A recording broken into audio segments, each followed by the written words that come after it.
Welcome back to Inside South Florida. Operation Varsity Blues was reported as one of the biggest college admission scandals in history that included the convictions of celebrities like Lori Loughlin and Felicity Huffman. You may have heard about it a couple years ago.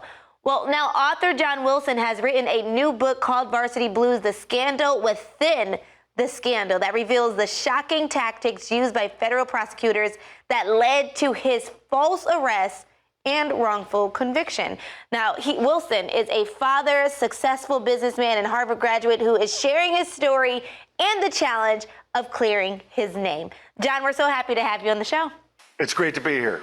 So our first question for you is, why is it important for you to tell your side of the story, your story? I grew up in the projects of Hartford, Connecticut with a single mom and 3 half-siblings.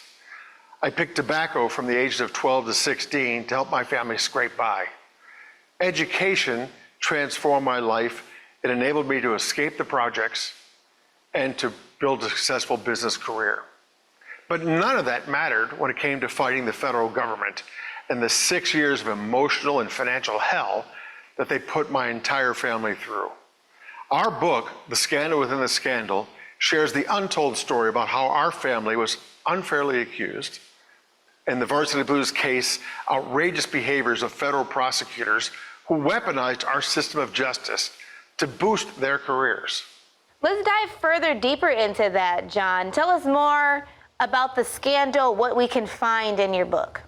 Well, our book includes dozens of examples of outrageous behavior, overreach, and many examples of even misconduct on the part of the FBI and federal prosecutors. And I would encourage everyone to go to our website, scandalwithinthescandal.com, or to buy the book, Varsity Blues, The Scandal Within the Scandal, to really read all of those details. You know, John, a lot of people heard about this scandal online, on the news, but tell us, how and why were you caught up in something like this? Well, as it turns out, the ringleader of this entire scam, Rick Singer, had 3,000 accounts. Only 1% of those accounts were what he called dark side accounts, who actually committed bad acts, who were bribing, giving money to coaches, who were falsifying profiles of their children and cheating on tests. We didn't do any of those things.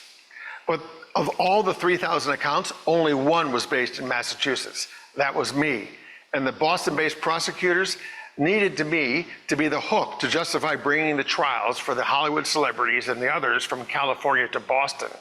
And so despite the mountain of evidence that they had that our children were different and innocent, we simply became collateral damage to bring the media spotlights in this high-profile case to Boston. There are examples of overreach that we can find in your book. Elaborate on that. There are many examples. The 2 most significant were up front. They piled on charges in 4 separate superseding indictments, they're called. 180 years of prison time, 9 felonies for making my donations, just to force me to plead guilty. And when I didn't, they railroaded me through a trial with a hand-picked judge who blocked my evidence 98% of the time. So my daughter's perfect ACT test scores, my son's world record swimming, were not allowed to be shown to the jury. And this was so outrageous that the appeals court in the First Circuit unanimously overturned all of my core convictions. Trials don't need to be perfect, but they do need to be fair. Varsity Blues seems like it's going to be an interesting read. Where can we find your book and learn more about your experience? The book is available on all the websites, Amazon.com and so forth. And it's important to note that all the proceeds from the book go to charity. It's more important for us to get our story out there as broadly as possible. There's also a website called thescandalwithinthescandal.com. And I would encourage your viewers and readers to see that. Thank you so much for coming on our show today, John. And thank you for sharing your story, and good luck to you. Thank you.